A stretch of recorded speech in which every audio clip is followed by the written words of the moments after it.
Hey, it's Ryan Seacrest. Life comes at you fast, which is why it's important to find some time to relax. A little you time. Enter Chumba Casino. With no download required, you can jump on anytime, anywhere for the chance to redeem some serious prizes. So treat yourself with Chumba Casino and play over 100 online casino-style games, all for free. Go to ChumbaCasino.com to collect your free welcome bonus. Sponsored by Chumba Casino. No purchase necessary. VGW Group. Void where prohibited by law. 21 plus. Terms and conditions apply.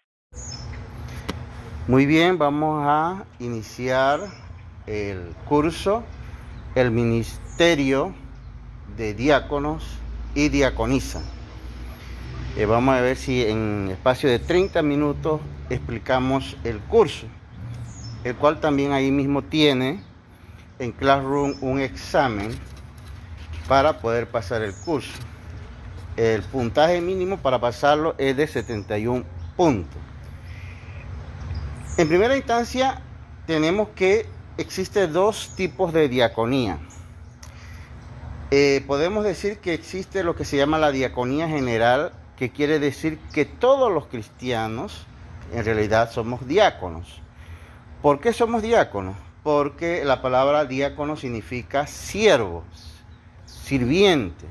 Y en ese sentido todos somos siervos.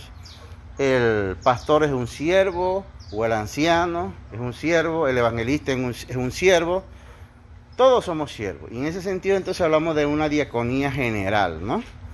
También existe lo que sería la diaconía local. Cuando un hermano o una hermana es reconocido y se le permite ser un oficial como diácono o diácona en la iglesia, ¿no?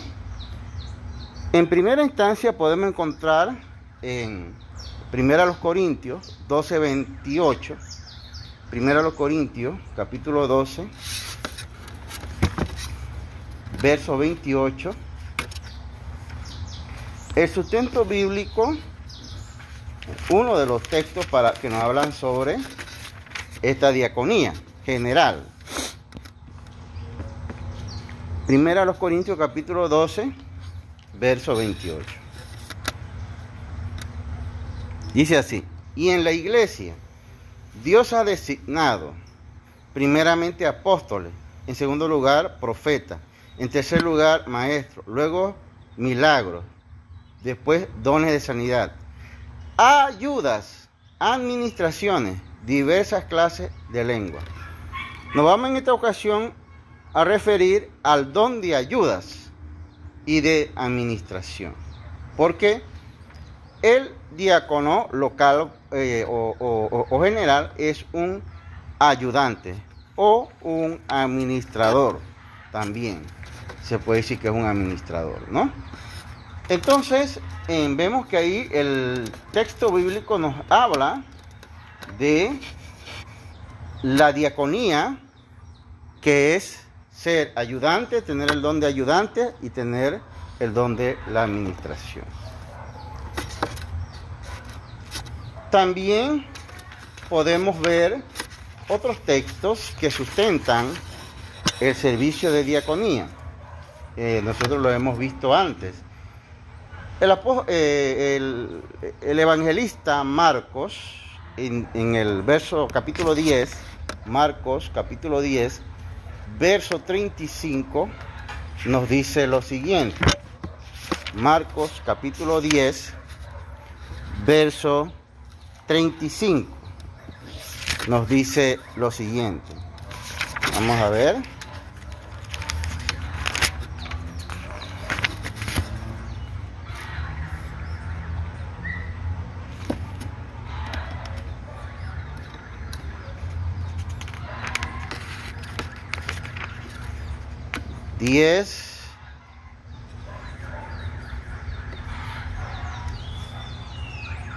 Marcos 10, 35.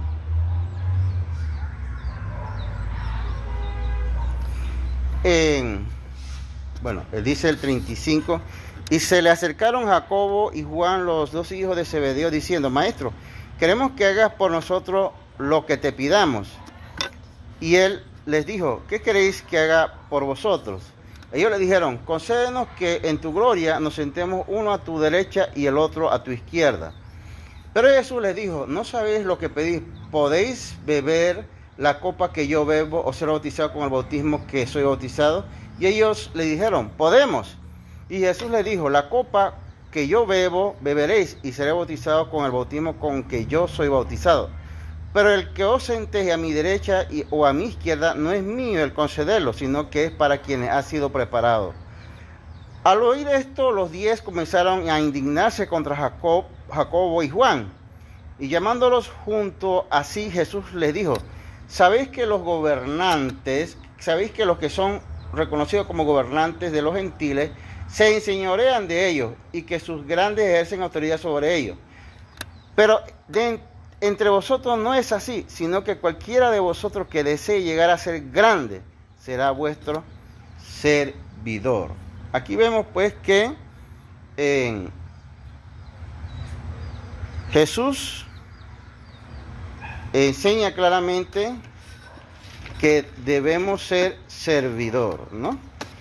Todos los que deseamos ser siervos de Dios, tenemos que ser servidor, ¿no? Aquí lo vemos claramente, ¿no? Jacobo y Juan estaban peleando puestos de la derecha y la izquierda, porque estaba pensando cómo piensa el ser humano en la tierra. Pero Jesús dice, el que quiere ser grande en el reino de Dios tiene que ser aquí en la tierra servidor. ¿Y qué es servidor? Ya lo vimos, ser diácono. Entonces, en ese sentido, todos somos llamados entonces a ser diáconos, ¿no? No solamente es un grupo exclusivo de personas, sino que todos somos llamados a ser diáconos, ¿no? Bien. En Marcos 10:43 también, ya lo leímos. Pero entre vosotros no es así, sino que cualquiera de vosotros que desee llegar a ser grande será vuestro servidor, ¿no? Dice Jesús a los discípulos, ¿no? Perfecto. Aquí podemos hacer una reflexión breve. Primero, el diaconado es algo voluntario. Nadie es obligado a ser discípulo de Cristo. Cada uno decide voluntariamente ser discípulo de Cristo. En consecuencia, como todo discípulo es llamado a ser servidor, diríamos que el diaconado es un trabajo voluntario. En ese sentido, tenemos que tener claro que no se le paga a ningún diácono o diaconisa por dedicarse a la diaconía. Es un compromiso que adquiere la persona voluntariamente. Eso es lo primero que tenemos que ver. Y debemos, diríamos, honrar ese trabajo que realizan los hermanos que se dedican así. Tampoco podemos exigirle a los hermanos que se dedican a la diaconía a dar más de lo que pueden dar. A ver, ¿qué queremos decir con eso? Por ejemplo, una hermana que sea diácona, ella realiza su trabajo de diaconía, pero si ella es casada, por ejemplo, ella no puede sacrificar la diaconía por su familia. Ella tiene que hacer diaconía porque es su compromiso, pero no puede sacrificarlo por su familia. Esas son cosas que a veces algunos hermanos no comprenden. Y a mí me ha pasado. Por ejemplo, hermanos me han llamado a las 12 de la noche pidiéndome que los ayude en algo. Eso no es fácil cuando, por ejemplo, si uno está cansado o si la esposa no entiende eso, sencillamente uno no puede exigir que el diácono haga más allá de lo que puede hacer. También hay que tener consideración con el diácono, ¿no? En el verso 45, ese es el verso que realmente íbamos a leer, aquí hay un error, ¿no? San Marcos 10:45 dice Jesús, Porque ni aun el Hijo del Hombre vino a ser servido, sino para servir y para dar su vida en rescate por muchos, ¿no? El mismo Jesús, diríamos, es modelo de diácono, de servidor, ¿no? Entonces, si alguien quiere seguir un modelo de diácono, ¿en quién tienen como modelo de diácono? A Jesús, ¿verdad? Tenemos a Jesús como modelo de diácono, ¿no? El 43 también. El 43. Pero entre vosotros no es así, sino que cualquiera de vosotros que desee llegar a ser grande será vuestro servidor. Bueno, ahí también lo tenemos, ¿no? Bien, decíamos que el trabajo de diaconado no es remunerado. En general no es remunerado. Pero algunos servicios diaconales pueden ser remunerados, si así lo desea la persona que lo hace. ¿Qué tipo de trabajo remunerado? Por ejemplo, si un hermano se dedica, o una hermana, que generalmente es hermana, asume el papel de secretaria de la iglesia o del grupo de trabajo, obviamente si ella se va a dedicar a hacer un trabajo de secretaría regularmente, es justo que a ella como hermana que está haciendo un trabajo se le pague. Por eso decimos que hay algunos servicios diaconales que pueden ser remunerados, como este caso, ¿no?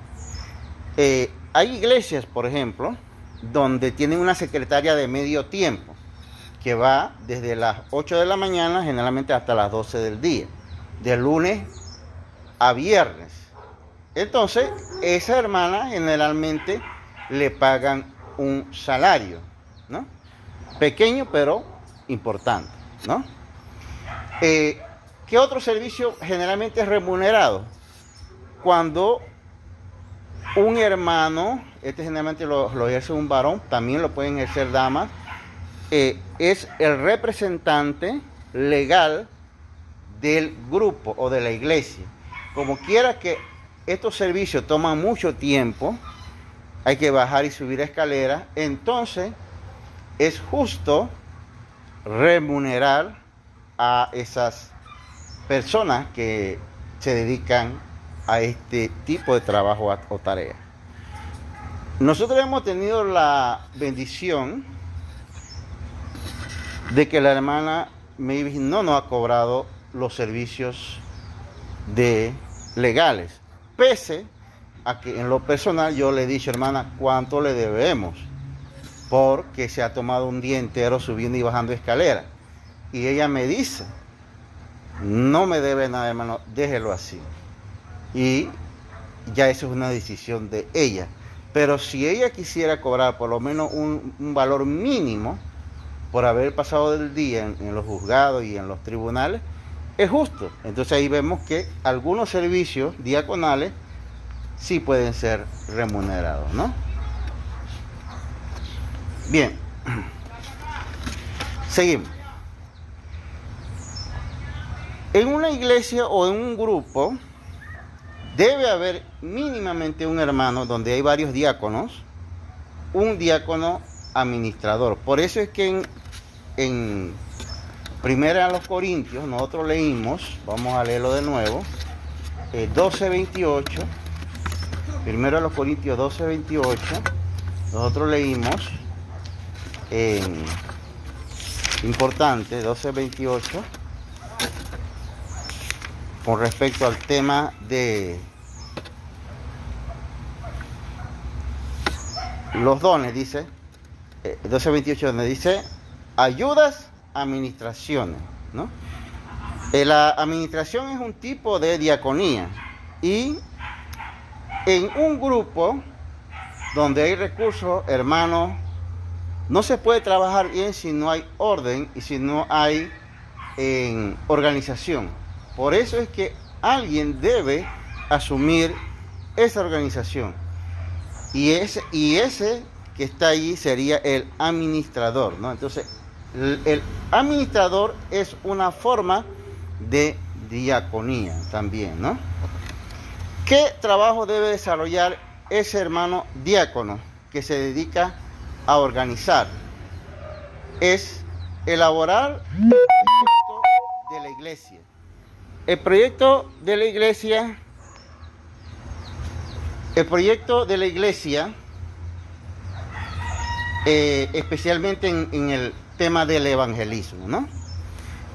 Debe desarrollar junto con los demás hermanos diáconos el presupuesto anual generalmente de la iglesia, ¿no? Bien, entonces este es el trabajo que debe hacer, ¿no? La iglesia no puede, claro, lo hace, pero lo mejor sería es que el diácono administrador junto con los otros diáconos tengan un plan, un proyecto, sobre todo de evangelismo, y un presupuesto de lo que se va a necesitar por año, por actividad. Una observación importante: este tipo de diácono que era administrador en algunas iglesias reformadas hoy se le llama anciano gobernante. No es el predicador, y le llaman, en vez de diácono, le llaman anciano gobernante. Para mí no tiene ninguna importancia y se le puede llamar así también. En el siglo III, IV y V en adelante, hasta el siglo XII aproximadamente, en las iglesias católicas se le llamó archidiácono. ¿Qué quiere decir? Archidiácono quiere decir diácono principal, eso es lo que quiere decir. En el Concilio de Trento la iglesia aplastó esta figura porque esta figura se ganaba mucho el cariño de la gente. A ver, el archidiácono junto con los otros diáconos era el que llevaba la comida a la gente pobre, llevaba la medicina a la gente pobre, llevaba la hoja de zinc a la gente pobre. Entonces, la ayuda. Entonces, ¿qué sucede? ¿Dónde iba la gente? ¿Al sacerdote o al diácono? Yo voy donde el diácono, no quiero ver al sacerdote. Si el diácono es el que me va a dar una hoja de zinc, 5 libras de arroz. Entonces, por consecuencia de eso, en el Concilio de Trento, la iglesia aplastó esta figura y prácticamente quisieron hasta desaparecer a los diáconos. ¿Por qué? Porque sentían que les causaba competencia a los obispos, ¿no? Eso como una cosa para conocer, pues, la historia. Bien, voy a mencionar algunas cosas nada más. Por ejemplo, en Hechos capítulo 6, 1 al 6, no lo vamos a leer, Hechos 6, 1 al 6, eso lo pueden ver en Classroom, Hechos 6, 1 al 6. Ahí se ve la primera experiencia donde los apóstoles requieren de diáconos. Y esto es importante tenerlo en cuenta. ¿Por qué? Porque si los apóstoles que eran apóstoles tuvieron necesidad de diáconos, pregunto, ¿cuánto más los líderes hoy? Si los apóstoles que hacían milagros tuvieron necesidad de diáconos, ¿cuánto más hoy? Y sin embargo, hoy vemos que las iglesias de hoy no cuentan con diáconos. Los propios predicadores y pastores no desean que se levanten diáconos en las iglesias locales.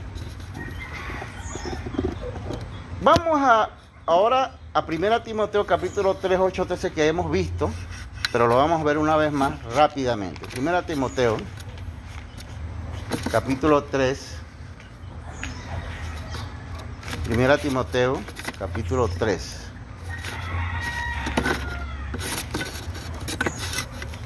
Verso 8 al 3. Aquí el apóstol Pablo habla de las cualidades que debe tener un diácono. A diferencia del pastor o del obispo,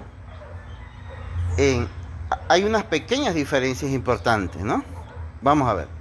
Dice en 1 Timoteo capítulo 3, ¿no?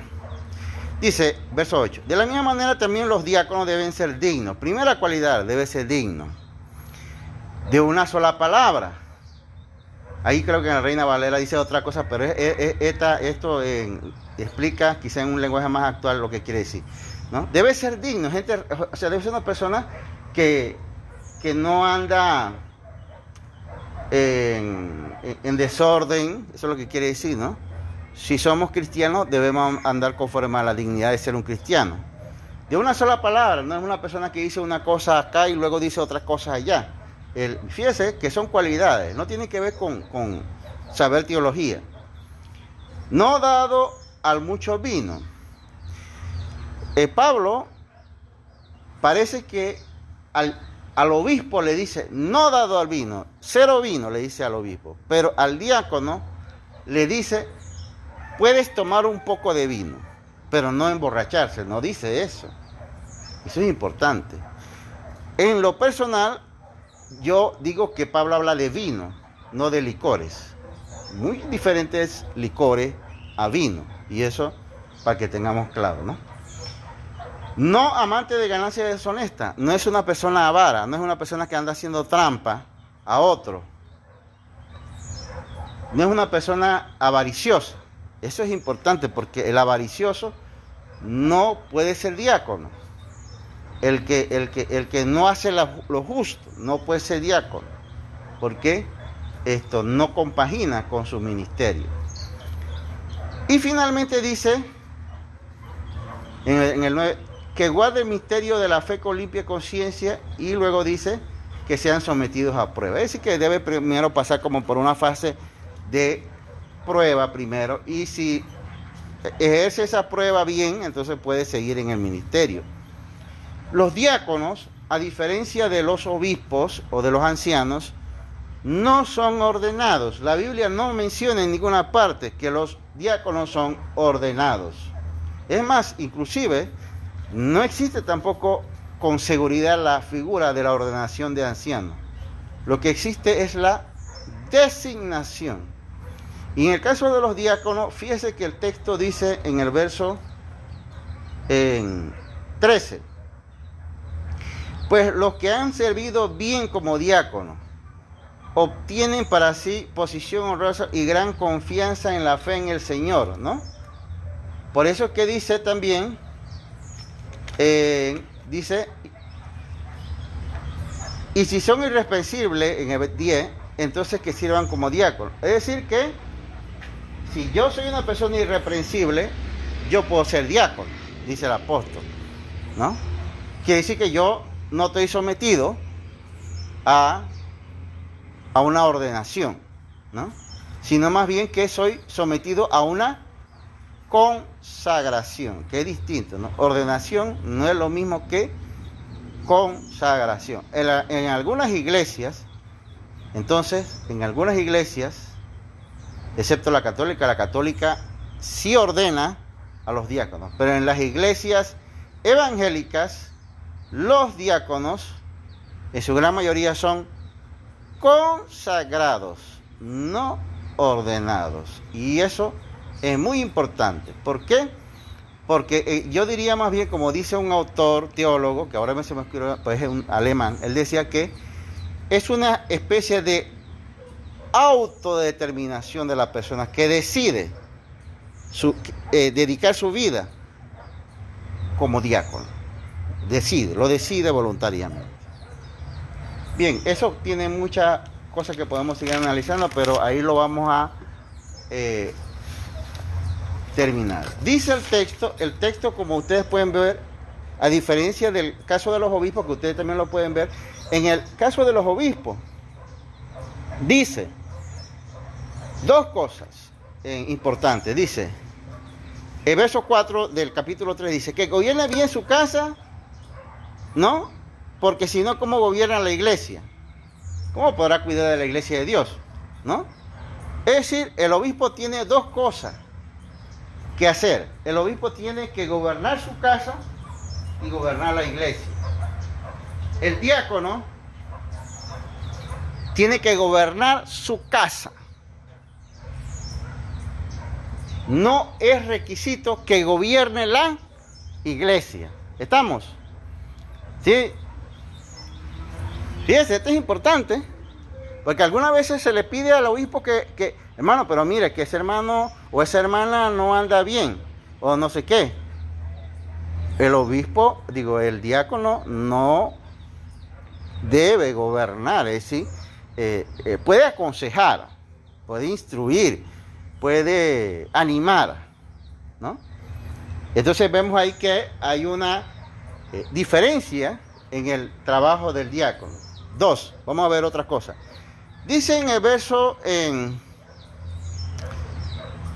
3:2, al final dice, apto para enseñar. ¿Verdad? ¿Lo vieron? Ajá. En el caso del diácono, no dice que debe ser capaz de enseñar. Entonces, diríamos que el diácono es un trabajo mucho más llevadero, en ese sentido, que el del obispo o el del anciano. Y es un siervo de Dios. Ahora, el texto sí dice, en lo que se refiere a diácono, dice en el verso, dice, sino guardando el misterio de la piedad, de la fe. Y decíamos que en el verso 16 está el misterio de la piedad. ¿Cuáles son los misterios de la piedad que tiene que guardar un diácono? Fíjense, dice, grande el misterio de la piedad. Él fue manifestado en carne. ¿Quién? Cristo. Vindicado por el Espíritu o glorificado. Contemplado por ángeles. Proclamado en las naciones. Creído en el mundo. Residido arriba en la gloria. Esta doctrina que está aquí en este verso 16 es lo que tiene que el diácono creer y mantener y defender hasta la muerte. Eso es lo que quiere decir. Fíjese. Mientras que el anciano tiene que ser apto para enseñar. El diácono no necesariamente, pero sí tiene que guardar y defender esta doctrina que está en el verso 16. Bien, dejando eso bien sentado entonces, podemos irnos a ver otro aspecto. Miren, esto es lo básico de un diácono, pero hay excepciones. Nada más voy a mencionar esto. En Hechos capítulo 6 y capítulo 7, no lo vamos a ver, Hechos capítulo 6, 7, eso está en Classroom, hay un caso de 2 diáconos que predicaban. Esteban y Felipe eran diáconos. Esteban era diácono y Felipe era diácono. Y Esteban predicaba. Y Felipe predicaba y bautizaba. De lo cual nosotros podemos decir que los diáconos de la iglesia primitiva, en algunos casos, no siempre, podían predicar. Vamos a verlo rápidamente. Hechos 6, 7. Pero vamos a ver un texto que ya lo subrayé. 6, Hechos capítulo 6. Ajá, 6. Vamos a leer el 5 primeramente, para ver que estamos hablando de Esteban y Felipe. Dice, lo propuesto tuvo la aprobación de toda la congregación para escoger diáconos. Y escogieron a Esteban, hombre lleno de fe y del Espíritu Santo, y a Felipe, a Prócoro, y sigue la lista, ¿no? Pero ahí están los dos que quiero decir, ¿no? Esteban y Felipe. ¿Qué eran? ¿Para qué fueron elegidos? ¿Qué oficio? ¿Para qué oficio fueron elegidos Esteban y Felipe? Diácono, ok. Fíjense que en el caso de Esteban, verso 9, ahí mismo dice, pero se levantaron algunos de la sinagoga llamados de los libertos, incluyendo tanto cireneos como alejandrinos y algunos de Cilicia y de Asia, y discutían con Esteban, el diácono. Pero no podían resistir a la sabiduría y al espíritu con que hablaba. Es decir, este diácono no solamente ejercía servicio, sino que también predicaba. Y ahí lo ven claramente, ¿verdad? Bien, no vamos a hablar más cosas de él, porque hay muchas cosas ahí, de Esteban. Luego, en el capítulo 8, verso 5, vemos el otro diácono.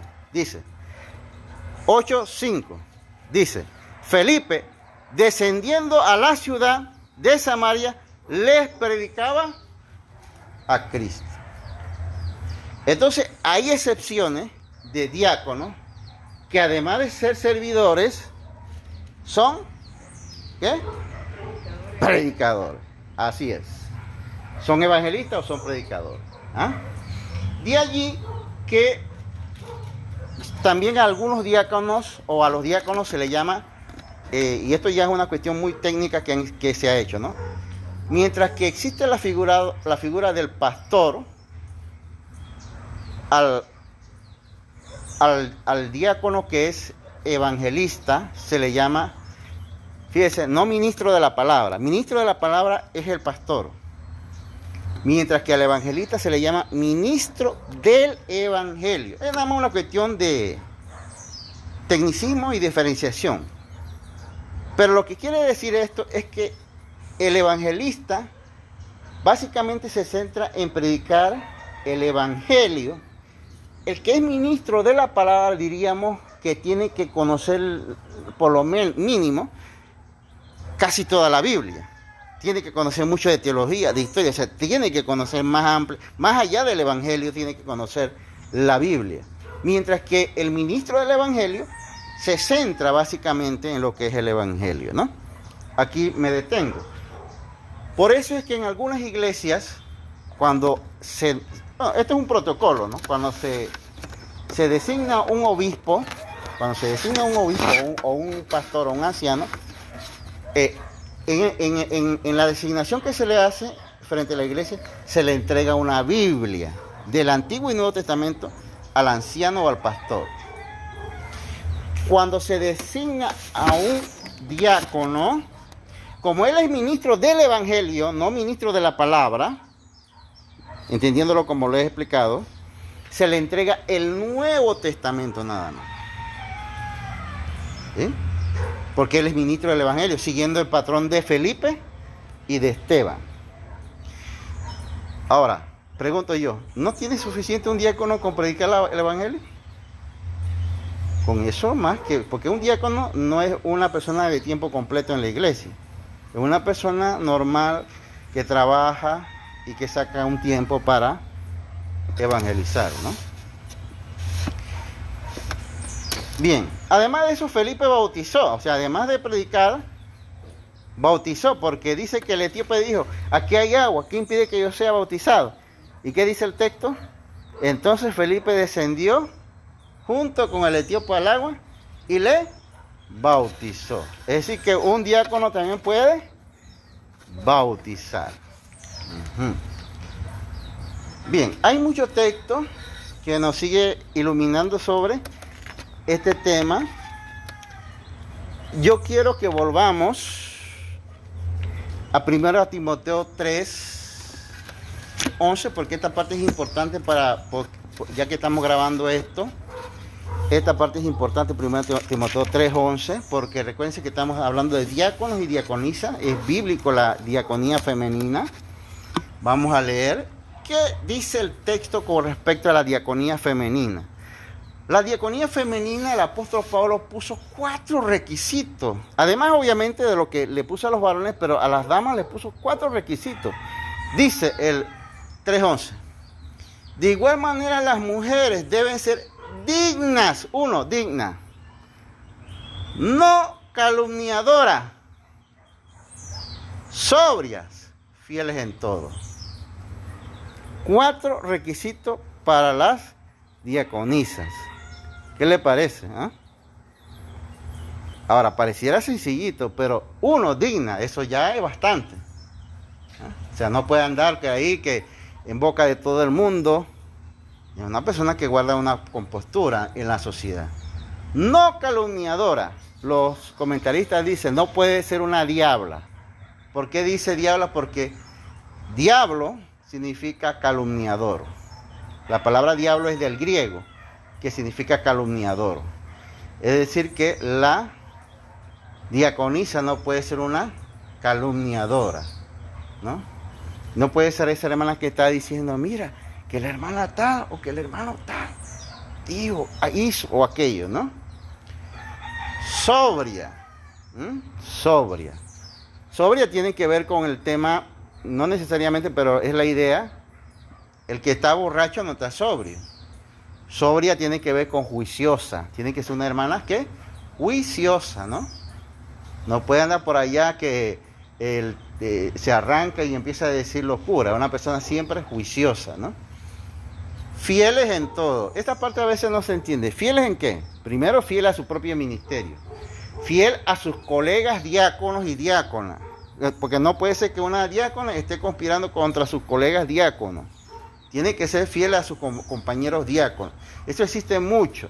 El celo entre la gente del mismo oficio. Entonces, ahí dice, fiel en todo, ¿no? Fiel en todo. Bien. Ejemplo de diaconía, lo hemos visto. Pero yo quiero que veamos nada más 2 textos. De los otros textos ustedes lo pueden ver. Vamos a ver 2 textos nada más. Lucas 8. Lucas capítulo 8. Lucas capítulo 8. Verso 1 al 3.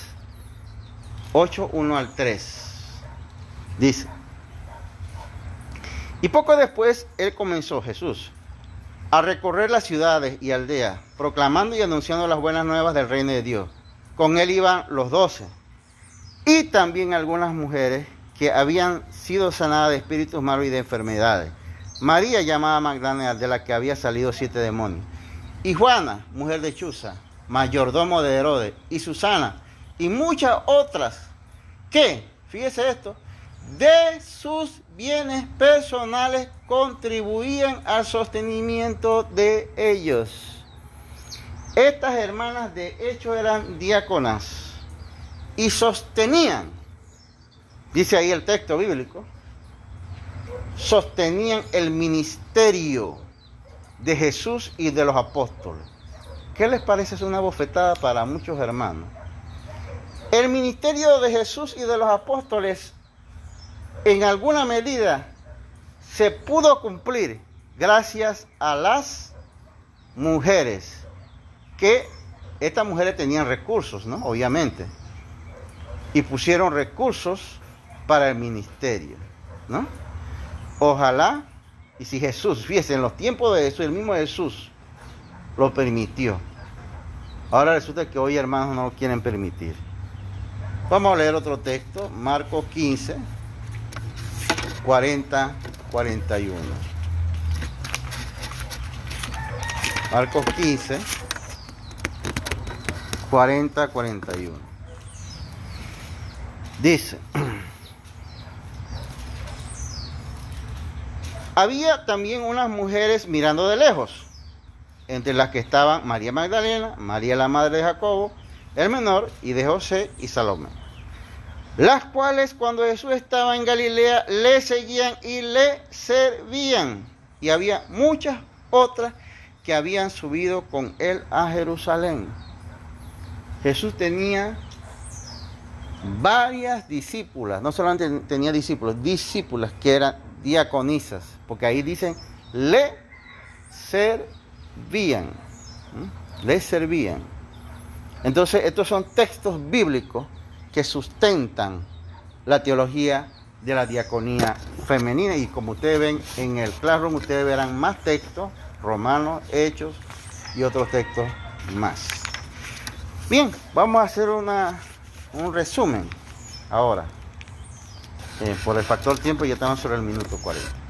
¿Qué cosa puede hacer tanto el diácono como la diaconisa en la iglesia? Ya hemos leído los textos bíblicos que sustentan. ¿Qué cosas puede hacer? Pueden servir como recepcionistas en el templo, ¿no? Es decir, reciben a los hermanos, les dice por dónde deben sentarse. Esa es parte del trabajo que pueden realizar tanto el diácono como la diaconisa. 2. Una de las tareas de los diáconos y diaconisas es cuidar y guardar la propiedad de la iglesia, ¿no? La propiedad de la iglesia históricamente fue un trabajo de los diáconos y de las diaconisas. Ellos eran, básicamente se dice así, se dice en la tradición, ellos eran los que abrían el templo y ellos eran los que cerraban el templo. ¿Qué les parece? Ellos eran los que abrían el templo y los que cerraban el templo, ¿no? Seguimos. Seguridad y comodidad.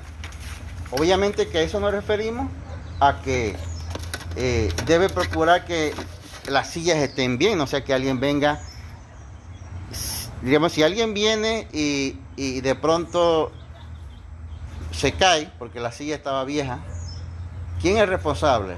¿La iglesia? El diácono o la diaconisa. ¿No? El diácono o la diaconisa es el primer responsable, pues todos somos responsables, pero es el primer responsable por lo que ha ocurrido, ¿no?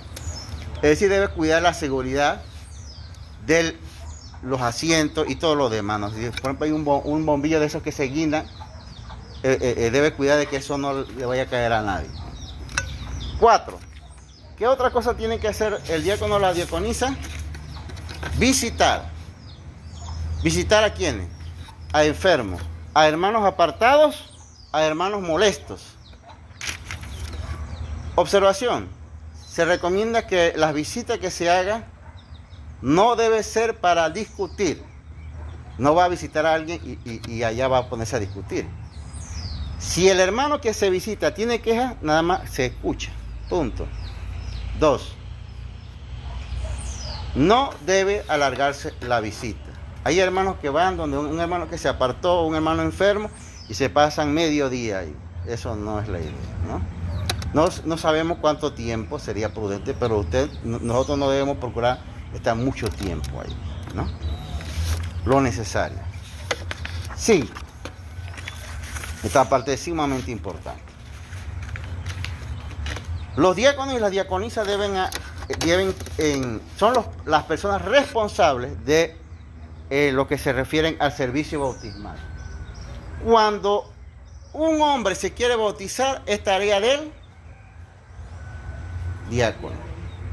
Cuando una hermana se quiere bautizar, es tarea de la diaconisa. Fíjese. Así que no es que la hermana se quiera bautizar y el hermano diácono no. Que ese es el trabajo de las hermanas diáconas, ¿no? ¿Qué tiene que buscarle?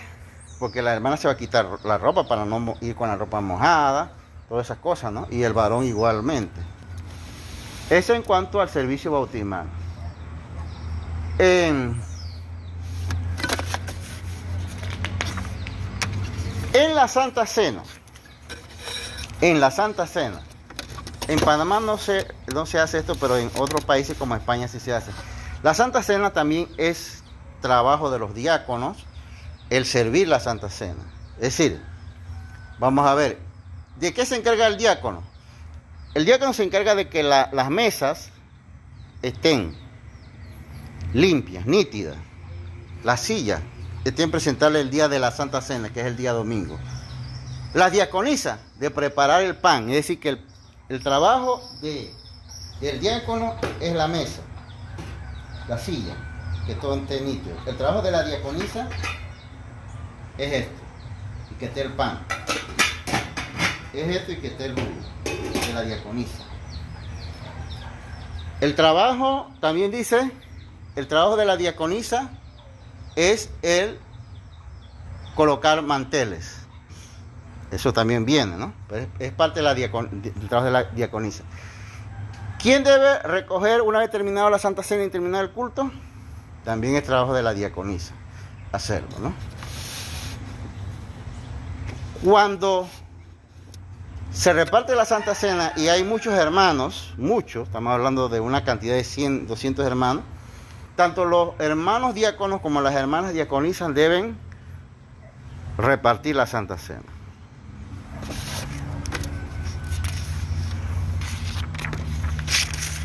¿Qué otro cuidado tiene que realizar los diáconos y diáconas?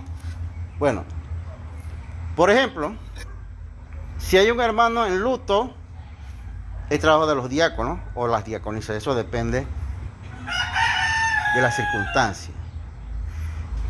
Si hay en la iglesia un nuevo bebé, ¿es trabajo de quién?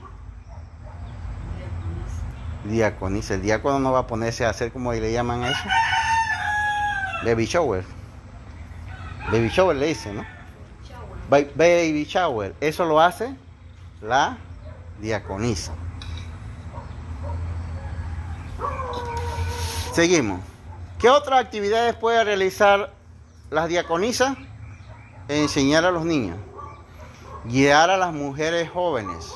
¿En qué? En la economía. ¿No? Enseñarles, obviamente tiene que ser una clase de jóvenes, ¿no? La diaconisa, que generalmente debe ser una persona ya madura, le enseña sobre cómo hacer economía.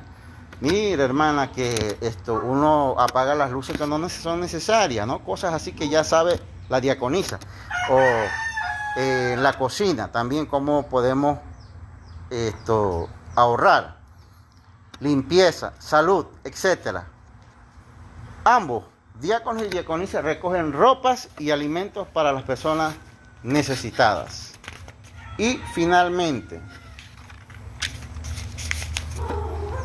de acuerdo a lo que podemos ver en Hechos 6, que los apóstoles pidieron que se hiciera, que se instituyeran diáconos, podemos decir que el diaconado de hombres y mujeres es un ministerio paralelo al ministerio de la predicación. Es decir, no es igual, pero es paralelo. Va al lado del ministerio de la predicación. Por eso es que podemos decir que es una pastoral auxiliar. Es una pastoral auxiliar. De allí que perfectamente a un diácono o a una diácona también se le puede llamar pastora auxiliar. No es una pastora titular o un pastor titular. Es una pastora o un pastor auxiliar. ¿Por qué? Porque está relacionado a un ministerio paralelo a la predicación, que va junto con la predicación, va al lado de la predicación. El Señor Dios Todopoderoso me los bendiga.